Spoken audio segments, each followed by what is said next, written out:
नमस्कार, आपण पाहत आहात सह्याद्री न्यूज, आवाज महाराष्ट्राचा। रेवणसिद्ध घाटाजवळ अज्ञात वाहनाची धडक, अनोळखी व्यक्ती ठार।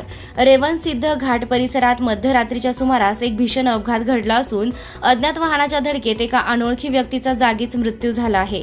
मिळालेल्या माहितीनुसार संबंधित वाहन चालकानं निष्काळजीपणे व भरधाव वेगात वाहन चालवत या व्यक्तीला जोरदार धडक दिली आणि घटनास्थळावरून पसार झाला।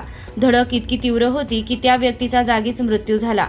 या प्रकरणी police head constable Ashok Mohan Randive यांनी विटा पोलीस ठाण्यात फिर्याद दिली असून पोलीस उपनिरीक्षक विशाल येळेकर पुढील तपास करत आहेत। हा अपघात रात्री सुमारे 2:48 सुमारास घडल्याची माहिती पोलिसांनी दिली आहे। मृत व्यक्तीची ओळख पटवण्याचं काम सुरू असून फरार वाहन चालकाचा शोधही पोलीस घेत आहेत। सह्याद्री न्यूज, आवाज महाराष्ट्राचा। मुख्य संपादक जब्बार पीरजादे, खानापूर, सांगली।